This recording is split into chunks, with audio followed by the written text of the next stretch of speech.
हिमाद्रि तृंग श्रृंग से प्रबुद्ध शुद्ध भारती, स्वयं प्रभा समुज्वला स्वतंत्रता पुकारती। अमर्त्य वीर पुत्र हो कि दृढ़ प्रतिज्ञ सोच लो, प्रशस्त पुष्प पंथ है बढ़े चलो बढ़े चलो। असंख्य कीर्ति रश्मियां विकीर्ण दिव्य दासी, सपूत मातृभूमि के रुको न शूर साहसी।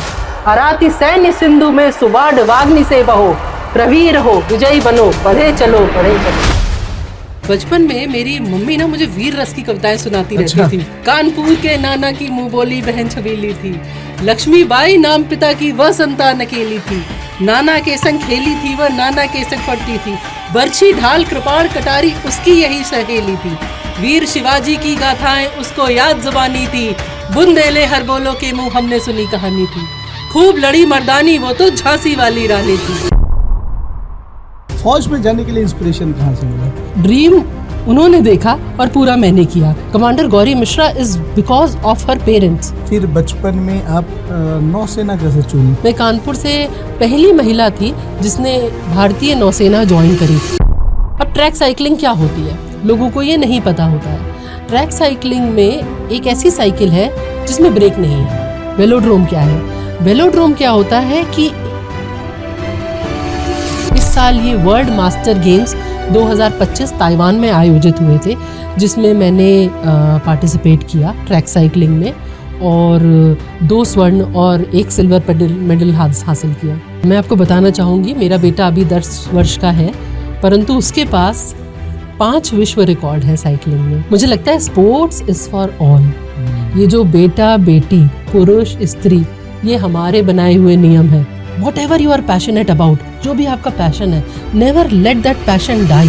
सबसे बड़ी चुनौती आपके करियर में, प्रोफेशनल करियर में क्या रही नौसेना अधिकारी के लिए? फौज में कोई वर्किंग आवर्स नहीं होते, 24/7 you are on duty. नौसेना की ट्रेनिंग ने आपके माइंडसेट और ग्रिट को कैसे बढ़ाया, कैसे इम्पैक्ट किया? फौज की ट्रेनिंग जो है वो आपको शारीरिक रूप से स्ट्रॉन्ग तो बनाती ही है, पर आपको मेंटल स्ट्रेंथ भी देती है कि आज आप देखिए नौसेना हो चाहे आर्मी हो, बड़े बड़े मिशंस को, ऑपरेशन सिंदूर टाइप के मिशंस को अकम्प्लिश कर रही है।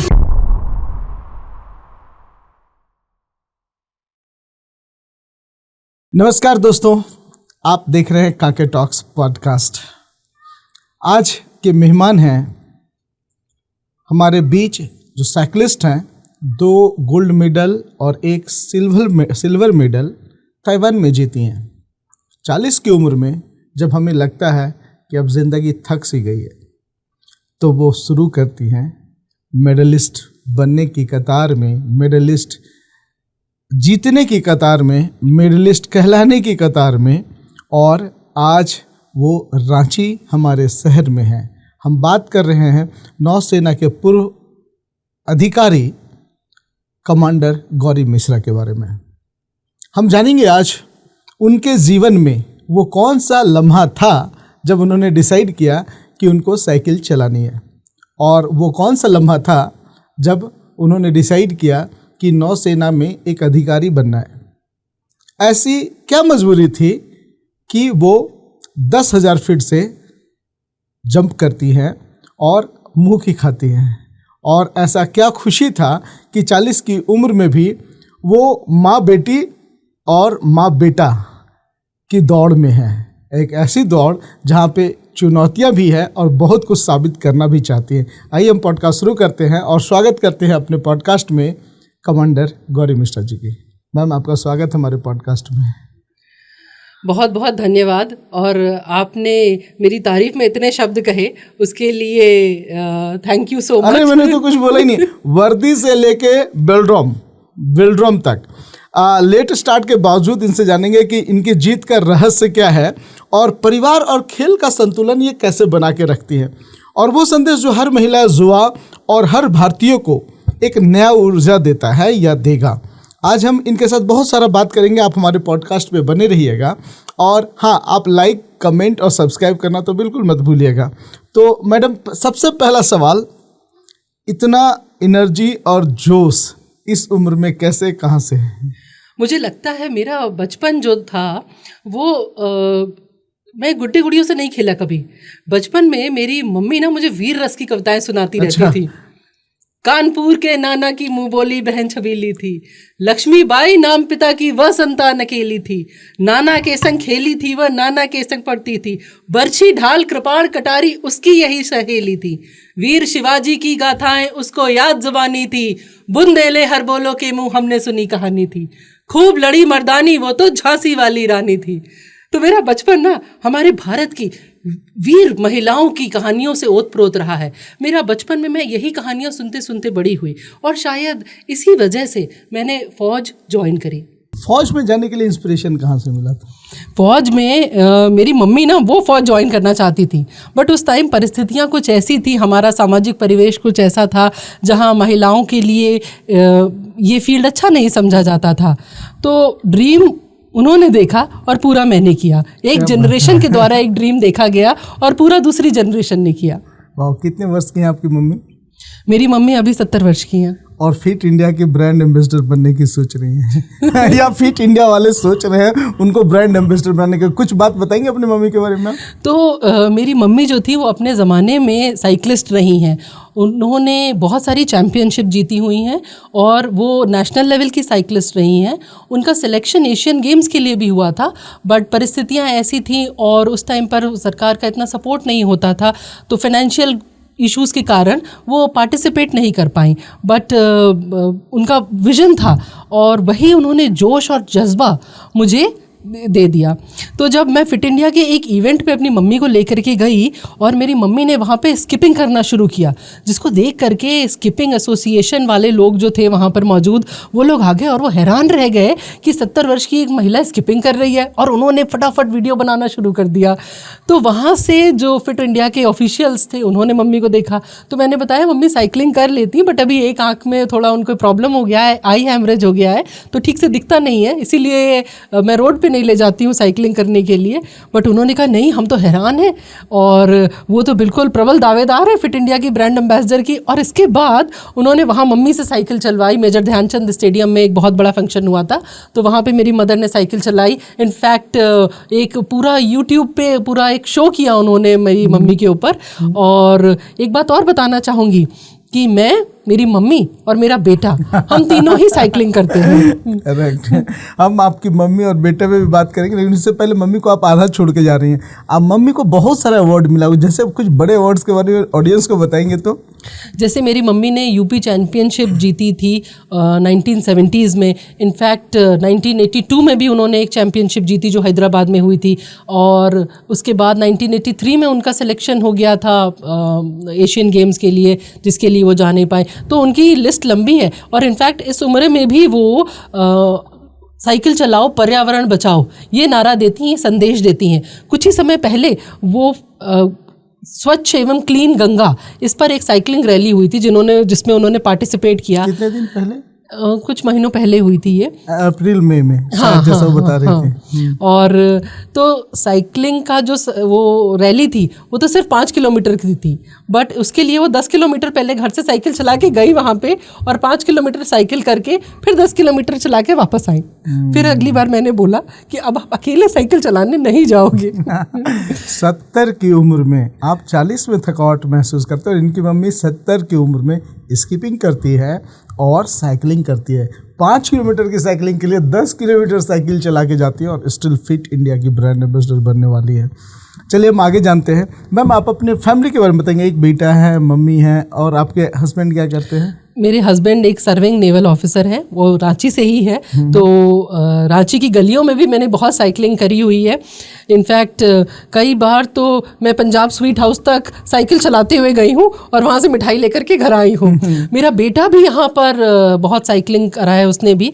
दूसरी चीज़ मैं ये बताना चाहूँगी कि रांची में आप देखिए एक डेडिकेटेड हमारे पास साइकिलिंग ट्रैक है, वेलोड्रोम भी है, और यहाँ का पर्यावरण दिल्ली और अन्य शहरों की तरह प्रदूषित नहीं है। यहाँ का वातावरण बहुत अच्छा है।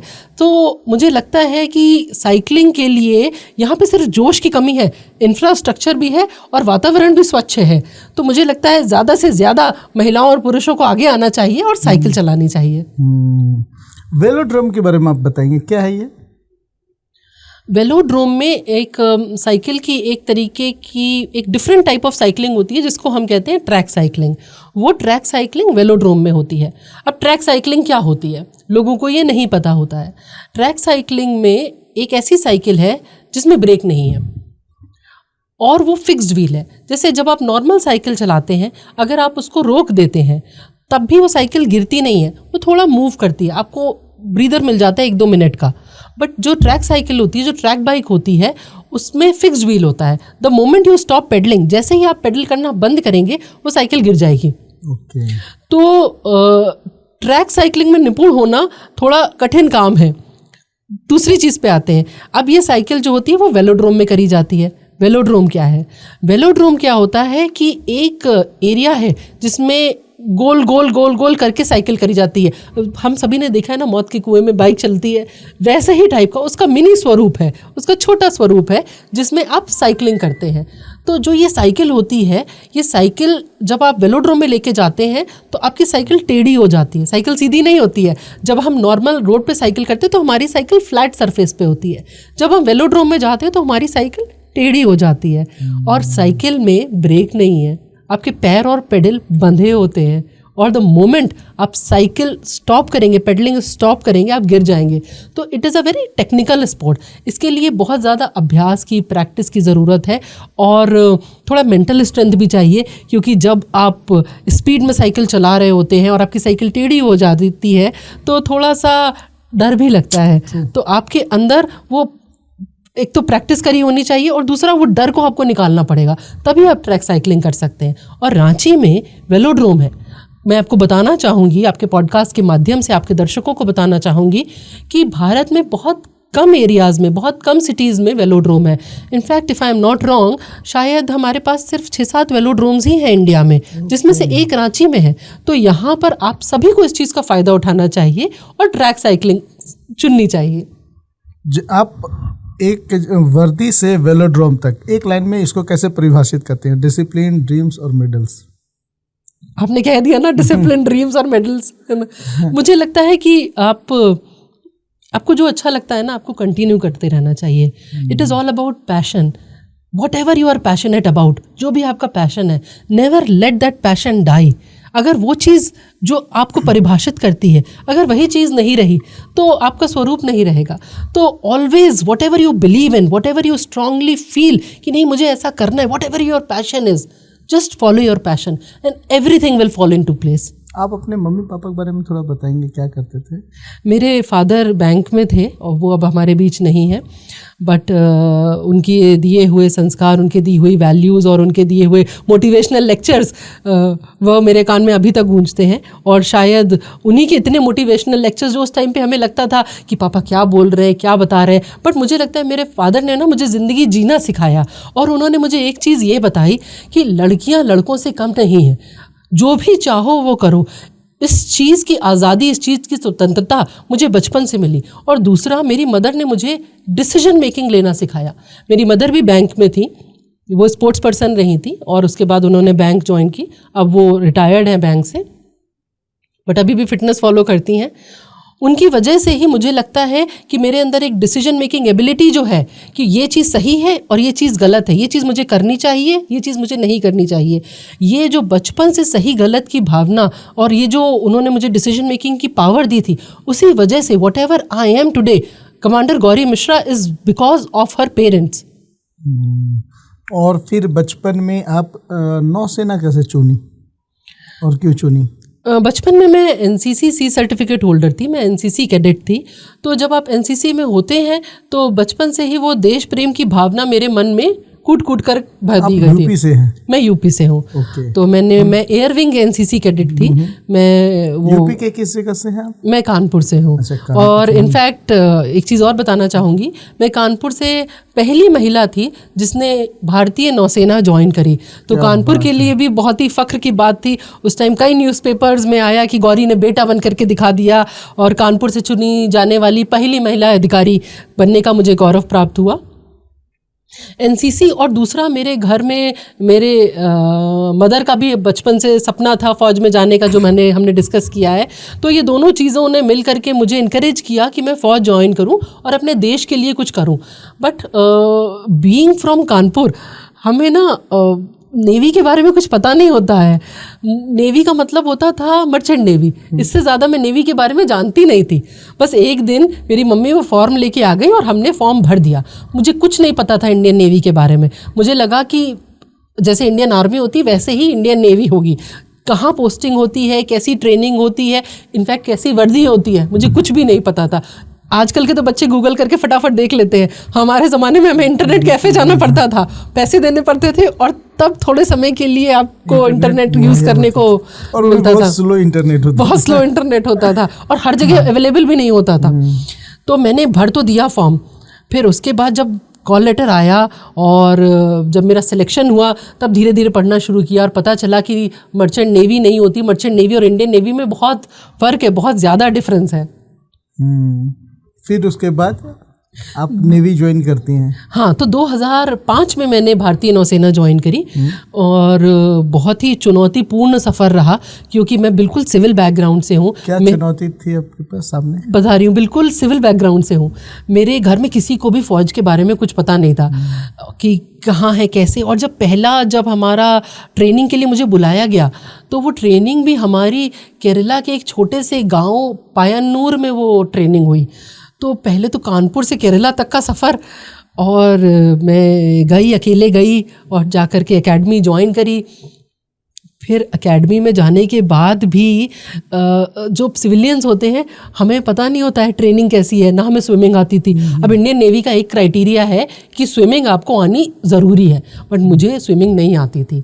तो मैंने धीरे धीरे करके टाइम लिया अपना, बट मैंने धीरे धीरे ट्रेनिंग के दौरान मैंने स्विमिंग सीखी। अब जो बाकी लोग आए थे, उसमें कई लोग होते हैं जो फ़ौज से ऑलरेडी उनके घर से कोई ना कोई होता है, तो उनके पास नॉलेज होती है।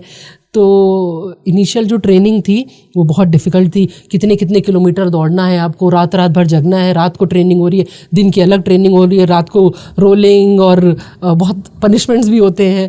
आप पीठ पे बहुत सारे किलो का बोझ लाद दिया जाता है, उसको लेकर के आप रनिंग कर रहे हैं, रात को रनिंग कर रहे हैं, दिन को रनिंग कर रहे हैं, ड्रिल कर रहे हैं, मार्चिंग कर रहे हैं। और केरला की गर्मी इनिशियली बहुत मुश्किल था, but my father had always taught me that be like water.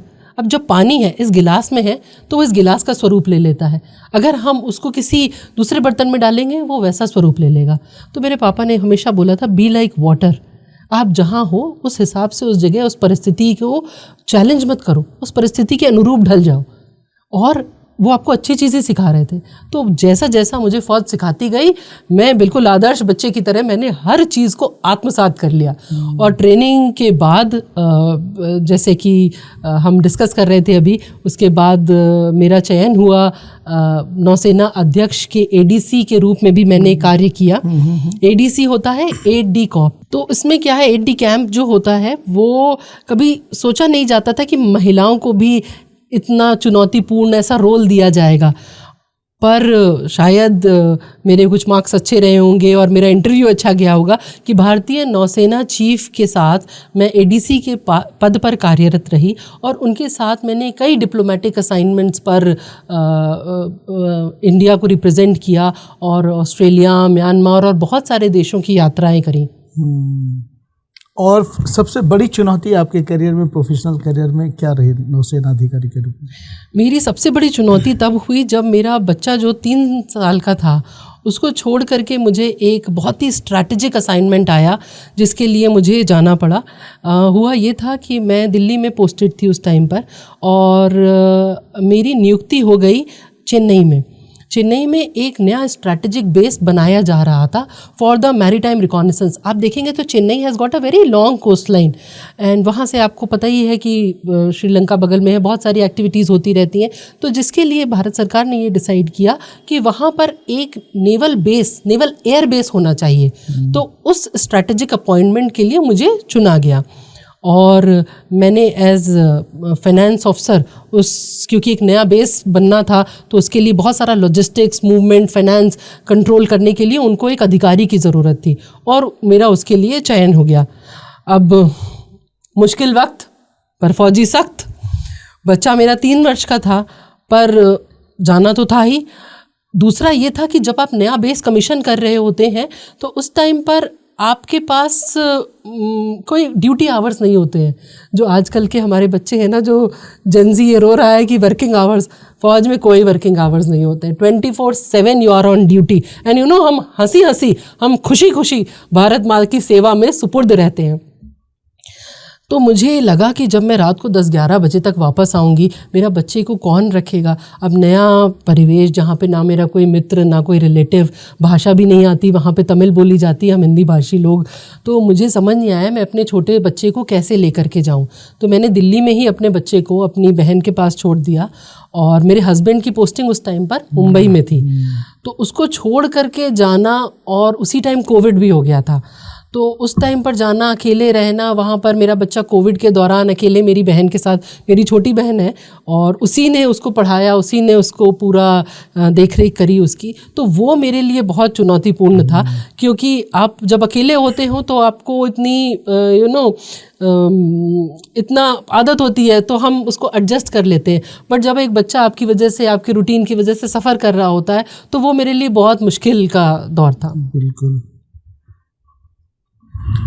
नौसेना की ट्रेनिंग ने आपके माइंडसेट और ग्रिट को कैसे बढ़ाया, कैसे इम्पैक्ट किया?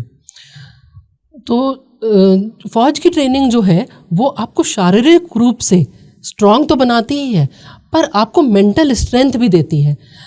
क्योंकि मुझे लगता है कि शारीरिक स्ट्रेंथ से ज़्यादा अगर हमारे अंदर हम मानसिक रूप से ज़्यादा मजबूत हैं तो हम शारीरिक वाले जो काम है, जो हमारी फिज़िकल एक्टिविटीज़ है, वो भी अच्छे से कर सकते हैं। और कोई बहुत स्ट्रांग है, कोई बहुत बड़ा बॉडी बिल्डर है, बट अगर उसको बोला जाए कि तुम रात को इस टाइम पर उठ करके ये करना है, इस टाइम पर दौड़ के जाना है, अभी कहीं से अटैक हो गया ये करना है, तो वो नहीं कर पाएगा। वो स्ट्रांग है बट वो चीज़ें वो नहीं कर पाएगा। क्यों? क्योंकि mental strength is more important than physical strength. जैसे कि आप मेरे बच्चे के भी रिकॉर्ड्स देखेंगे, जिस पे अभी हम आगे डिस्कस करेंगे। 6 वर्ष की उम्र में क्या कोई बच्चा 108 किलोमीटर 150 किलोमीटर साइकिलिंग कर सकता है? क्या वो फिजिकली उतना फिट या स्ट्रांग है? नहीं। मुझे लगता है mental strength is more important. और ये चीज़ तो हमारी संस्कृति में रही है। आप हमारे साधु महात्माओं को देखिए जो हिमालय की कंदराओं में बैठे हुए हैं, क्या उनके पास वो सुख सुविधाएं हैं? बट नहीं। तो मुझे लगता है मेरी मेंटल स्ट्रेंथ मुझे वहाँ से मिलती है। ये सब कुछ हमारी संस्कृति में है, बट आजकल हम जिस चीज़ से हम दूर होते चले जा रहे हैं।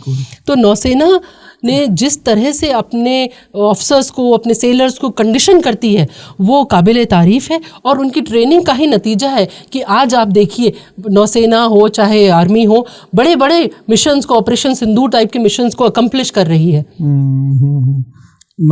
ऑपरेशन सिंदूर कैसा लगा आपको देख के? एक महिला ऑपरेशन सिंदूर के बारे में आके प्रेस कॉन्फ्रेंस कर रही थी।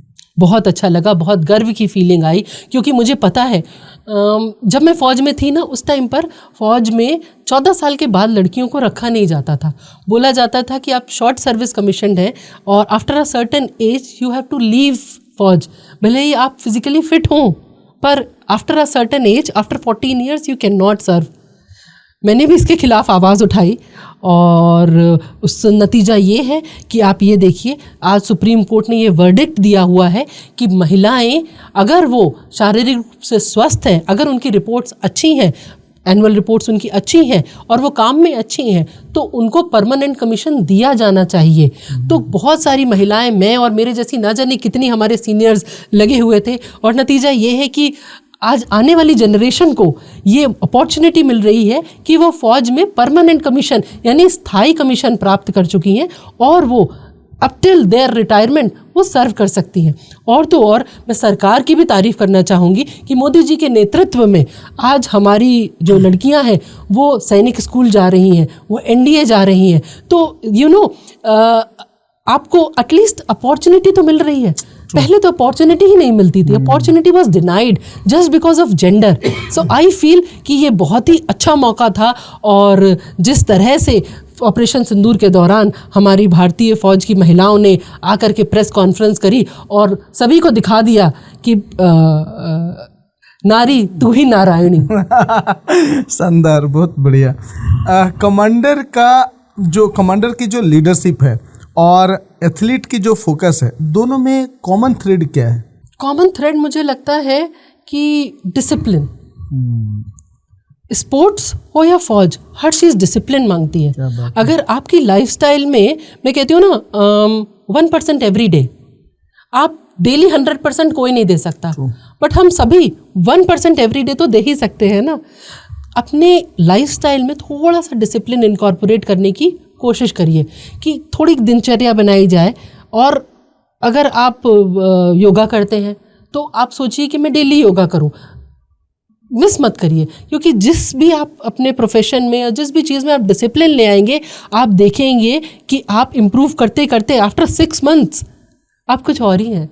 और ये चीज़ मैं इसलिए बोल सकती हूँ कि अभी जो हम ट्रैक साइकिलिंग डिस्कस कर रहे थे, वो 40 वर्ष तक मुझे आती भी नहीं थी। मैंने ट्रैक साइकिलिंग देखी ही नहीं थी 40 वर्ष की उम्र से पहले, सिर्फ सुना था अपनी मम्मी से कि ऐसी टाइप की भी कोई साइकिलिंग होती है।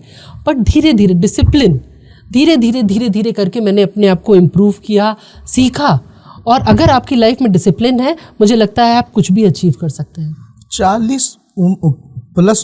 40 से प्लस की उम्र में आप साइकिलिंग को चूज करते हैं, वो ट्रिगर मोमेंट क्या था? क्या ऐसी वजह थी कि आप 40 प्लस में साइकिलिंग को चूज कर ली?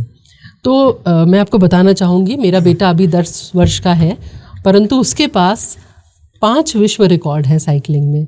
आप सभी इनफैक्ट आप उसको गूगल पे भी देख सकते हैं।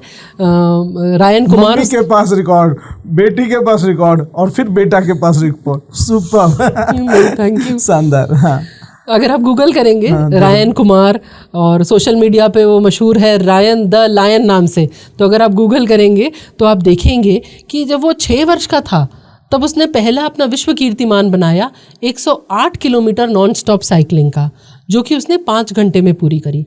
उसके बाद उसने 150 किलोमीटर साइकिल चलाई। उसके बाद उसने अपने उसी 100 किलोमीटर्स के रिकॉर्ड को इम्प्रूव किया। 3 घंटा 40 मिनट पे उसने अपना चैलेंज। दोस्तों, हम जानना चाहते हैं कितने लोग हैं जो 150 किलोमीटर की साइकिलिंग रेस को कंप्लीट करके कमेंट बॉक्स में कमेंट देते हैं मैंने किया है। और उम्र के साथ 6 वर्ष का बेटा, 6 वर्ष, 150 किलोमीटर, तूफानी। और आज मैं और मेरा बेटा, हम 15,000 किलोमीटर से ज़्यादा की साइकिलिंग, माँ और बेटा। हाँ फिर बेटी और माँ के बारे में भी बात करेंगे। तो आज मैं और मेरा बेटा करीब 15,000 किलोमीटर की साइकिलिंग कर चुके हैं, और हम संदेश देते हैं, साइकिल चलाओ, पर्यावरण बचाओ, लेट्स पेडल फॉर प्लैनेट। क्या बात। कभी कभी सुबह उठते और करते हैं चल आज तूफानी करते हैं, क्या बोलता है बेटा? तो शुरू में ना मैं साइकिलिंग के लिए जाती थी, तो जब उसने देखा ये सुबह सुबह कहाँ जा रही है, इनफैक्ट सनसेट टीवी ने भी हमारा इंटरव्यू किया है, तो उन्होंने बोला कि आप कैसे सुबह उठ के जाते थे? तो ही सेड कि मैं ना सुबह सुबह बड़ा इंटरेस्टेड हो गया कि मेरी मम्मा जाती कहाँ पे है, तो मैंने कहा नहीं मैं भी जाऊँगा। तो शुरू में तो मैं उसको लेके गई, मुझे लगा 2-3 किलोमीटर के बाद थक जाएगा, पर मैंने देखा ये थक नहीं रहा है उसके अंदर वो जोश आ रहा था, नहीं मैं भी करूँगा। उसके अंदर नानी वाला जिन था 70 की उम्र में भी 70 किलोमीटर चलूंगी। तो पता है, बट छोटे बच्चे को साइकिलिंग पर लेकर के जाना थोड़ा इनिशियली बहुत ही चैलेंजिंग था, चुनौतीपूर्ण था। धीरे धीरे मैंने उसको रोड सिग्नल्स, ट्रैफिक सिग्नल्स बताए। फिर क्या होता था, उस टाइम पे मैं चेन्नई में पोस्टेड थी, तो मैं उसको रिटायरमेंट के बाद अपने चेन्नई ही ले गई थी। फिर वहाँ पे जब फ्लाईओवर पे ले जाते थे तो मैंने उसको धीरे धीरे ट्रेनिंग दी, क्योंकि फ्लाईओवर पे जाना है। उसके पास नॉन गियर्ड साइकिल थी, वो छोटी जो बच्चों की साइकिल होती है ना, उसी साइकिल पे 3-4 हज़ार रुपये की साइकिल पे ही उसने अपने सारे रिकॉर्ड बनाए हैं। मैंने कुछ एडिशनल इन्वेस्टमेंट नहीं किया, और जो छोटी साइकिल थी उसी पे उसको ट्रेनिंग दी। उसके बस वो साइड के जो सपोर्टिंग वाले व्हील्स होते हैं, वो व्हील्स मैंने रिमूव कर दिए थे, और वो फ्लाईओवर पे गया। फिर मैंने फ्लाईओवर में ट्रेनिंग दी उसको कि अप कैसे जाते हैं, फिर डाउन स्लोप कैसे करते हैं। फिर धीरे धीरे वो इंटरेस्टेड होता चला गया।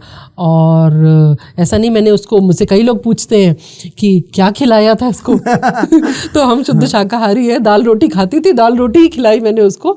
पर वही मेंटल स्ट्रेंथ, अगर आपने अंदर से सोच लिया है कि मुझे करना है, तो मुझे लगता है दुनिया की कोई ताकत आपको रोक नहीं सकती। तो उसके अंदर वही जोश, जुनून और वो जज्बा था कि नहीं मेरी मम्मा कर सकती है तो मैं क्यों नहीं कर सकती। क्या बात है। जनरली क्या होता है, हम ना बच्चों को लिमिटेशंस में बांध देते हैं। हम क्या कहते हैं, नहीं तुमसे ये नहीं होगा, अरे तू तो छोटा है, मैंने ये कभी नहीं बोला। वाओ, मैंने कहा नहीं, अगर तुम कर सकते हो तो कर लो। सुपर मॉम है आप। हाँ, मैंने कहा लेट्स सी, अगर कर सकता है तो करने दो, जहाँ तक करेगा। और जहाँ उसको लगा कि थकान महसूस हो रही है तो बस वहाँ रुक जाएंगे। हम कौन सा इवेंट में पार्टिसिपेट कर रहे हैं कि हम रुक नहीं सकते। इसीलिए मैं अपने बेटे को अकेले लेके जाती थी, क्योंकि छोटा बच्चा है, 5 साल की उम्र से वो साइकिलिंग कर रहा है, तो रास्ते में अगर उसको वॉशरूम जाना है तो मैं उसको अपने हिसाब से लेके जाती थी, उसका रूटीन फॉलो करती थी। और धीरे धीरे उसका स्टेमिना, स्पीड, एंड्योरेंस बढ़ती चली गई। और नतीजा ये है कि आज उसके पास 5 विश्व रिकॉर्ड है। इनफैक्ट उसी को सिखाने के लिए मैंने ट्रैक साइकिलिंग शुरू करी थी। उसी को सिखाने के लिए मैं वेलोड्रोम तक गई थी, और उसको सिखाते सिखाते मैं खुद साइकिलिंग सीख गई, खुद ट्रैक साइकिलिस्ट बन गई, और भारत का प्रतिनिधित्व कर पाई वर्ल्ड मास्टर्स गेम्स में, ताइवान में। उस इंसिडेंट के बारे में थोड़ा बताएंगे, क्या था? हाँ, तो शुरुआत इसकी 2023 से हुई।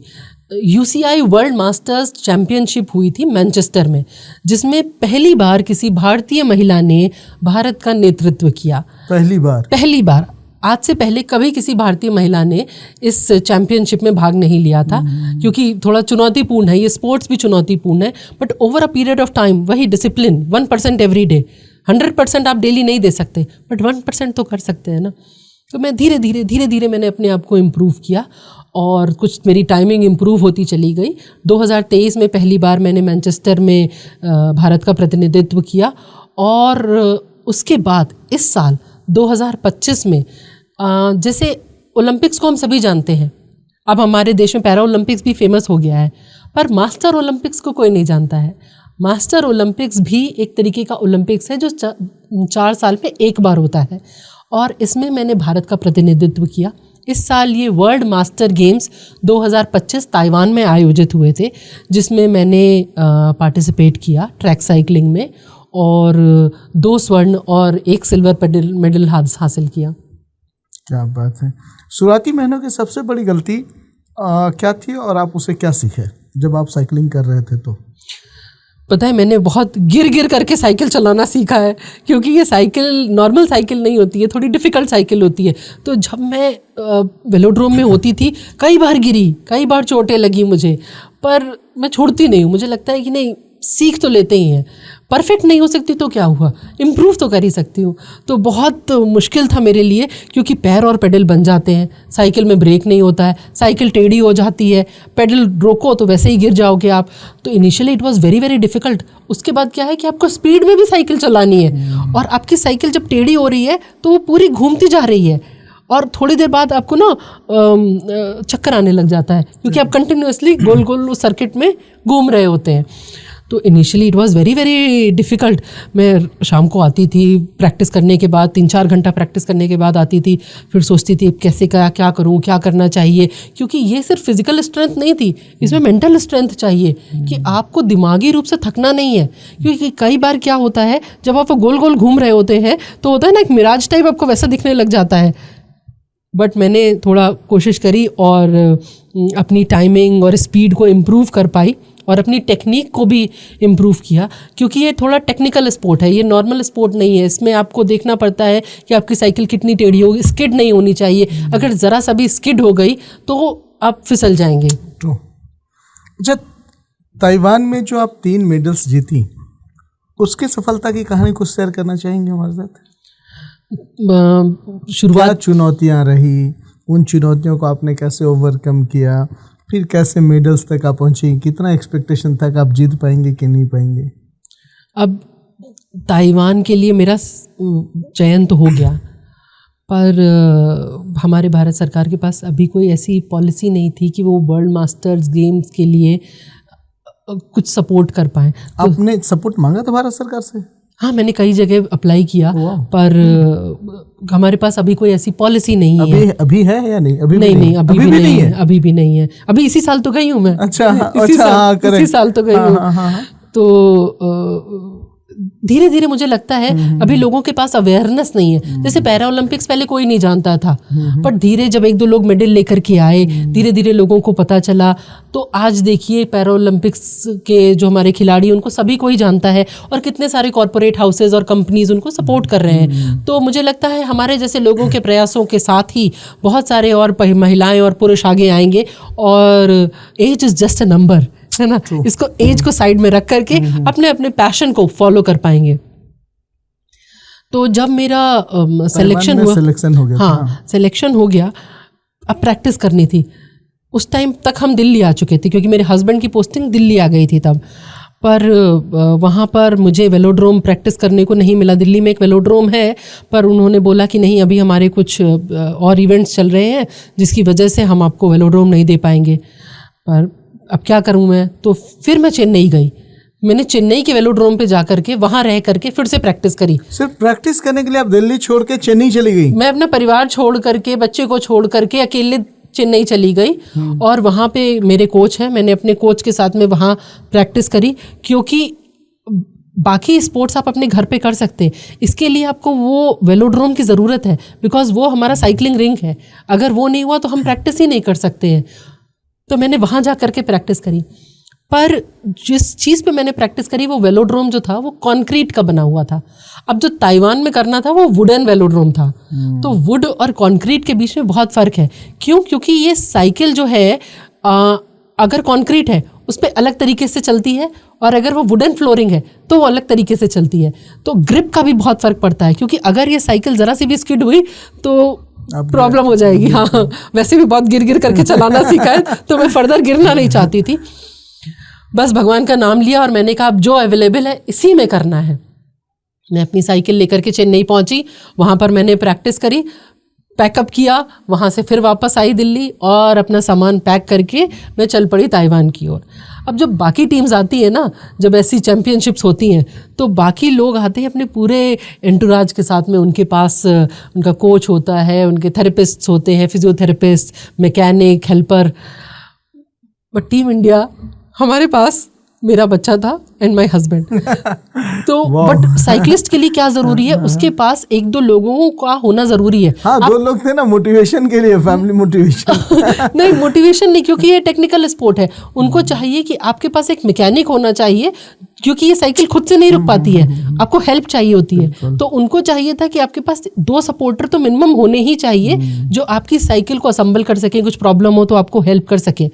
तो मैंने अपने बेटे को, मेरा बेटा अभी 10 साल का है, मैंने उसको रजिस्टर किया एज हेल्पर, और मैंने हस्बैंड को रजिस्टर किया एज मैकेनिक, और बन गई हमारी टीम इंडिया, और चल पड़े हम ताइवान की ओर। क्या बात है, अपना जुनून, जोश और जज्बात। मुझे लगता है एक फौजी का जज्बा, मुझे कहा कब करना है तो करना है। क्या बात है, शानदार। बस भारत माता की जय बोला और पहुंच गए ताइवान। और वहाँ पर हमने लगाया भारत का झंडा और अंदर स्टार्ट करी अपनी प्रैक्टिस। तो बाकी टीम्स थी, बहुत सारे कई देशों के पार्टिसिपेंट्स आए हुए थे, बहुत बड़ा इवेंट था, और मुझे उम्मीद नहीं थी कि मैं इतने मेडल जीत पाऊंगी। प्रैक्टिस तो मैंने पूरी करी थी, बट आपको ये नहीं पता होता है कि आपके कंपटीशन में कितने लोग हैं, कितने खिलाड़ी हैं। और दूसरा, मैंने कभी वुडन वेलोड्रोम पे साइकिल चलाई नहीं थी, तो मेरे पास वो भी एक्सपीरियंस नहीं था। बहुत ही डिफरेंट टाइप का वेलोड्रोम था वो, बहुत ही चैलेंजिंग था, क्योंकि पहाड़ के ऊपर एक वेलोड्रोम है, बहुत तेज़ हवा थी, और इतनी तेज़ हवा कि आपका जो व्हील था वो व्हील पूरा ना शेक करने लग जाता है, आपकी साइकिल ही शेक करने लग जाती है। तो you have to have that grip. पर भगवान का साथ था, और आई कुड डू इट। अच्छा, इसमें हेल्प किसने किया, पति ने या बेटा ने? नहीं, सभी ने हेल्प किया। अच्छा। ये सभी हमारा, मैं कहूँगी पूरे परिवार का सपोर्ट रहा। जरूरत पड़ी थी वहाँ पे एज ए मैकेनिक्स और एज ए सपोर्टर की? हाँ, जरूरत पड़ गई। हाँ, क्योंकि ये क्या होता है, इस साइकिल में आप अपनी साइकिल डिसमेंटल करके ले जाएंगे, पूरी साइकिल तो जा नहीं पाती है। तो वो साइकिल को वहाँ पे पहुँचने के बाद पूरा असेंबल करना, फिर से ठीक से इवेंट के पहले तैयार करना, रख रखाव करना, तो ये सारा काम। इसके लिए क्या साइकिल भी अलग से आती है? हाँ, इसकी साइकिल अलग होती है। इसकी साइकिल अलग होती है और इसकी साइकिल जो है काफ़ी एक्सपेंसिव होती है। और जो मैं साइकिल लेके गई थी उसको देख करके ना जो मेरे फेलो पार्टिसिपेंट्स थे वो मेरे से कह रहे थे तुम ये ट्रेनिंग साइकिल क्यों लेकर के आ गई हो, क्योंकि ये तो वर्ल्ड चैम्पियनशिप के लिए नहीं है, बट जो अच्छी साइकिल होती हैं, जो प्रोफेशनल साइकिल्स होती हैं, वो काफ़ी महंगी होती हैं। कितना प्राइस की होती होगी लगभग? इसकी कोई ना टेंटेटिव जो मेरे साथ के फेलो राइडर्स थे वो जो साइकिल चला रहे थे उनकी साइकिल मिनिमम 40 लाख की तो होगी। 40 लाख की साइकिल? हाँ, 40 लाख की साइकिल। BMW की 5 लाख की आ जाती है। हाँ, बहुत ही मैं कह रही हूँ ना, पूरा ये जो साइकिल है इसके व्हील्स है, एवरीथिंग इज कार्बन। तो carbon gives you that speed. ये टेक्निकल स्पोर्ट है। क्योंकि मैं करती हूँ स्प्रिंट्स, और स्प्रिंट्स में माइक्रो सेकेंड, नैनो सेकेंड का भी फर्क पड़ता है। तो इस साइकिल के इक्विपमेंट जो है वो इंडिया में अवेलेबल भी नहीं है। आप जो साइकिल खरीद गई थी वो कितने की प्राइस की? वो बहुत ही लो बजट साइकिल थी। और बस for the sake of knowledge और इन्फॉर्मेशन की मार्जिनल गैप कितना बड़ा था अपने? मेरी साइकिल की कॉस्ट होगी अराउंड 15 लाख, है ना। और बट जो भी था, जोश और जज्बा था, मुझे करना है। और बस एक माइक्रो सेकेंड, एक नैनो सेकेंड का फ़र्क होता है। अगर शायद ये चीज़ें भारत में अवेलेबल हो जाएं तो हम काफ़ी कुछ कॉस्ट कटिंग भी कर सकते हैं। बट अब जब बाहर से इक्विपमेंट सारा मंगाते हैं तो बहुत एक्सपेंसिव पड़ जाता है। बट मुझे आशा ही नहीं, पूर्ण विश्वास है कि आने वाले दिनों में हमारे जो मैन्युफैक्चरर्स हैं वो खुद ही यहाँ पर ऐसी अच्छी बेहतरीन साइकिल बनाने लग जाएंगे। फिर जीतने के बाद सबसे ज़्यादा आपको किसको मन किया? कौन सा फेलो पार्टनर को मन किया कि मैं बताऊं कि देख मैं इस साइकिल से भी जीत सकती थी? मैं आपको सच बताऊं, मैंने अपनी मम्मी को वीडियो कॉल किया। अच्छा। क्योंकि उस ज़माने में उनका सपना था। उनके पास इतने रिसोर्सेज नहीं थे कि वो जा पाए। नहीं तो उस ज़माने में 1982 में सिलेक्शन होना फॉर वर्ल्ड चैम्पियनशिप। आप मम्मी के जज्बे को जी रही थी। हाँ, तो मैंने उनको बताया तो शी कुडंट बिलीव कि ऐसा हो सकता है। एंड उनकी आंखों में आंसू आ गए कि उन्होंने किस ज़माने में वो सपना देखा था और ईश्वर ने उस सपने को उनके किस रूप में चरितार्थ किया है। तो जैसे मैं कह रही थी कि ना, सपना किसी एक जनरेशन ने देखा, पर ईश्वर ने मुझे वो शक्ति दी कि मैं उस सपने को पूरा कर सकूं। बहुत शानदार स्टोरी आपकी।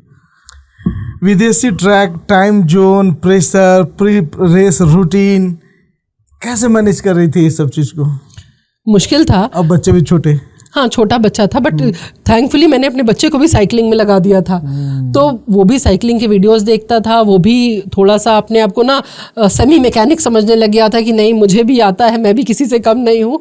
तो थोड़ा सा सब कुछ ना वो हमारे परिवार में ही वैसा माहौल बन गया था, क्योंकि मम्मी भी साइकिलिंग कर रही थी, उन्होंने भी इनकरेज करना शुरू किया।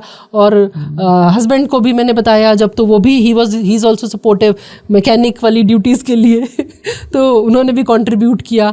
और दूसरा मैं बताना चाहूँगी कि जब फ़ौज में मैं स्काई डाइवर भी रही हूँ। ओके। मैं इंडियन नेवी की स्काई डाइविंग टीम में भी थी। अब आपके दर्शकों को बताना चाहूँगी स्काई डाइविंग होता क्या है। स्काई डाइविंग है कि आप एरोप्लेन से जंप करते हैं। एरोप्लेन जब आपका कुछ 12-15 हज़ार फीट की ऊंचाई पर होता है तो पैराशूट लेकर के आप जंप करते हैं। और ये जंप जो होती है आपको अकेले करनी पड़ती है। आपने देखा होगा टीवी और वीडियोस पे, हाँ, मूवीज़ में, कि आप किसी के साथ में जंप करते हैं। बट भारत का जो सैनिक है वो ना अकेले ही पैराशूट लेकर के जंप करता है। मूवीज़ देखी होंगी ना, उरी अटैक और ऐसी मूवीज़ में, तो वो चीज़ बिल्कुल रियल दिखाई गई है। तो कुछ ऐसी ही ट्रेनिंग मैंने फ़ौज के दौरान भी करी, और इसीलिए मैंने कई जंप्स करी 15,000 फीट से, जिससे आपको ना क्योंकि आप एक ऐसी टेरेन में हैं कि जहाँ प्रैक्टिस नहीं है, वो सीधा फाइनल है। जब आप एरोप्लेन में 2 मिनट लेना चाहूँगी, आप 15,000 फीट की ऊंचाई पर हैं, एरोप्लेन के अंदर बैठे हुए हैं, एकदम से 15,000 पे अगर आपके एरोप्लेन का दरवाज़ा खुल जाए, जोर की ठंडी हवा आपके ऊपर आती है, आपके मुंह पर लगती है। अब आप पैराशूट पहन के बैठे हुए हैं, दूसरा कोई ऑप्शन नहीं है, जंप ही करना है। जैसे ही इंस्ट्रक्टर बोलता है जंप, तो आप एरोप्लेन के जो सीढ़ियाँ नहीं होती जिससे आप एंटर करते हैं, उस सीढ़ियों पे आते हैं, एक पर्टिकुलर पोजीशन में खड़े होते हैं और फिर वहाँ से जंप कर देते हैं। और इस चीज़ में ना कोई रिहर्सल नहीं होती है, ये सीधा फाइनल होता है। इन रूट आने पे जैसे ही आप इन रूट होते हैं, सपोज मैं 15,000 फीट की ऊंचाई से कूदी तो हमारे हाथ में एक घड़ी बंधी होती है, उससे हम देखते रहते हैं कि हम किस ऑल्टीट्यूड पे हैं। क्योंकि एक पर्टिकुलर ऑल्टीट्यूड पे आने के बाद आपको अपना पैराशूट खोलना होता है। पैराशूट खुला नहीं है, 15,000 से लेकर के 5,000 फीट तक आपका पैराशूट बंद होता है। जैसे ही आप देखते हैं आप 5,000 पे पहुंचने वाले, और वहां पे भी माइक्रो सेकेंड, नैनो सेकेंड का काम चल रहा है, गलती की कोई गुंजाइश नहीं। वैसे ही आप अपना पैराशूट खोलते हैं और फटाफट उसको अपनी डांगरी में ओपन करते हैं। कॉर्ड होता है, उसको अपनी डांगरी में रखना होता है, जिप अप करना होता है, और जैसे ही पैराशूट खुलेगा आप एकदम से बहुत गश ऑफ विंड आएगा और आप ऊपर चलते चले जाएंगे। फिर आपको धीरे से अपने आप को नॉर्मलाइज करना है, देखना है कि आप कहाँ पे हैं। ये ना हो कि आप किसी नदी, नाले, ट्री, रोड पे लैंड कर जाएं। हमको एक पॉइंट दिया जाता है हमारे नेवल बेस के अंदर कि आपको इस पॉइंट पर लैंड करना है या इसी क्षेत्र में लैंड करना है। तो उसके बाद आप अपना पैराशूट देखते हैं, मैनूवर करते हैं, left right left right left right. ये उसमें होता है क्या? ये पूरी ड्रिल है, ये पूरी ड्रिल है। और ये ड्रिल ना आप लैंड पे करते हैं, धरती पे सीखते हैं और आकाश में इम्प्लीमेंट करते हैं। 0 एरर सिंड्रोम। आप एरर नहीं कर सकते, गलती की कोई गुंजाइश नहीं है। तो फिर वहाँ से लेफ्ट राइट मैनूवर करते हुए हम देखते हैं। और एक हमको क्या होता है कि जब लैंड कर रहे होते हैं तो हमको अगेंस्ट द विंड लैंड करना होता है। यानी जिस जगह से हवा का डायरेक्शन है, हवा के डायरेक्शन के विपरीत हमें लैंड करना होता है। क्योंकि जैसे ही आप हवा के साथ अगर लैंड करेंगे तो आपकी स्पीड डबल हो जाएगी, आपकी फॉल आप ज्यादा तेजी से गिरेंगे। तो आप देख रहे होंगे मेरे एक चोट भी है यहाँ पर। एक फॉल के दौरान मैं थोड़ा सा ये प्रैक्टिस नहीं कर पाई और मेरी जो स्पीड थी वो ज्यादा रह गई, मेरा ब्रेक धीरे लगा। तब तक कार्यक्रम हो चुका था, मैं रनवे पे गिरी और रनवे ने मुझे बहुत अच्छा प्रसाद दिया। मेरे काफ़ी चोट आई थी। उसके बाद मैंने रियलाइज़ किया कि बिल्कुल भी आप ना गलती कर ही नहीं सकते। चाहे आपको धरती दिख भी जाए, आप लैंड करने वाले हो 10 मीटर भी ऊपर हो, पर गलती नहीं करनी है। जो ड्रिल बता दी है इंस्ट्रक्टर ने उसको फॉलो करना है। Discipline is the ultimate rule. My goodness. क्योंकि हम सोचते थे कि यार वो ऐसे जंप कर जाते हैं, कभी मैं समंदर में गिर गया, कुएं में गिर गया, तो आज मैं जाना हूँ अच्छा वहाँ पे भी मैन्यूवरिंग होता है। हाँ, पूरी एक प्रॉपर ड्रिल है। और कई लोग गिर जाते हैं, ऐसा नहीं है कि नहीं गिरते। हमारे साथ ही कई लोगों के इंसिडेंट्स हुए जिनकी लैंडिंग पेड़ पे हो गई, जिनकी लैंडिंग थोड़ी बुशेस थी, बुशी एरिया में हो गई, तो काफ़ी चोटें आ जाती हैं। किसी की लैंडिंग रोड पे हो जाती है। तो हमको ये सारी चीज़ें अवॉइड करनी है। जो ड्रिल दी गई है उसको हमें लैंड पे फॉलो करना है, दिमाग में रखना है और कूदते टाइम पे इम्प्लीमेंट करना है। कई बार क्या होता है हमारी लाइफ में हमें चीज़ आती है बट जब हम इम्प्लीमेंट करने जाते हैं तो हम वो इम्प्लीमेंट नहीं कर पाते हैं। तो हमको कोशिश ये करनी है कि हमने जो चीज़ आत्मसात करी है उसको हम प्रॉपरली इम्प्लीमेंट भी कर पाएं। एंटी डोपिंग अवेयरनेस को लेके आप क्या बताएंगे? एंटी डोपिंग देखिए, हम तो इसमें विश्वास नहीं करते। मैं तो इनफैक्ट प्रोटीन पाउडर भी मेरे लिए सत्तू है। तो बहुत सारे ऐसे मेजर्स लिए गए हैं to avoid doping, but when it comes to our country मुझे लगता है हमारे देश में बहुत ही कम ऐसे इंस्टेंसेस हुए हैं, क्योंकि हमारे खिलाड़ी मेहनत में विश्वास रखते हैं। और मैं इन सब चीज़ों के तो बिल्कुल खिलाफ हूँ। मुझे लगता है अपने सेहत के साथ खिलवाड़ नहीं करना चाहिए। कंपटीशन तो आते जाते रहेंगे, सेहत कम्स फर्स्ट एंड फॉरमोस्ट। अगर आप हेल्दी हैं तभी आपकी लाइफ हेल्दी हो सकती है। और आप हेल्थ के लिए और एक मेडल के लिए अपनी लाइफ को मत स्पॉइल करिए, अपनी बॉडी को मत स्पॉइल करिए। मास्टर स्पोर्ट्स में एज मैनेजमेंट में रिकवरी और इंजरी प्रिजर्वेशन के लिए 3 कौन सा थंब रूल है जिसको आदमी को भी करना चाहिए? पहले तो आपको अपने स्पोर्ट्स में ना परफेक्ट होना चाहिए। अगर आपको लगता है कि आप परफेक्ट नहीं है तो, और अगर आप ऐसे रिस्की स्पोर्ट्स में, मुझे लगता है मत जाइए। First of all you should have that technical knowledge. Second, मुझे लगता है कि आपको जो वर्ल्ड स्टैंडर्ड्स जो भी हैं, जो प्रोटोकॉल है, उसको फॉलो करना चाहिए। जो आपके SOPs हैं वो SOPs के दायरे में ही आपको रह करके काम करना चाहिए। जो भी नियम बनाए गए हैं उन नियम को फॉलो करना चाहिए। आपकी स्टोरी को अक्सर 3 जनरेशन पेडल्स कहा जाता है, क्या वजह है? क्योंकि आपको मैंने बताया जैसे कि मेरी मम्मी भी अपने ज़माने की साइकिलिस्ट थी, मैंने भी फ़ौज छोड़ने के बाद साइकिलिंग से दोस्ती कर ली, और मेरा बेटा जो अभी 10 वर्ष का है और वो भी साइकिलिंग करता है। इनफैक्ट हम तीनों साथ में भी साइकिलिंग करते हैं। फिट इंडिया ने एक पूरी स्टोरी करी, अगर आप यूट्यूब पे देखेंगे तो एक पूरी स्टोरी करी हुई है उन्होंने 3 जनरेशन ऑफ साइकिलिस्ट पे, और कई और भी प्रोग्राम्स में हम आ चुके हैं साथ में, और साथ साथ साइकिलिंग करते हैं। मुझे लगता है कि जो साइकिलिंग है ना, cycling is for all, cycling is for everyone.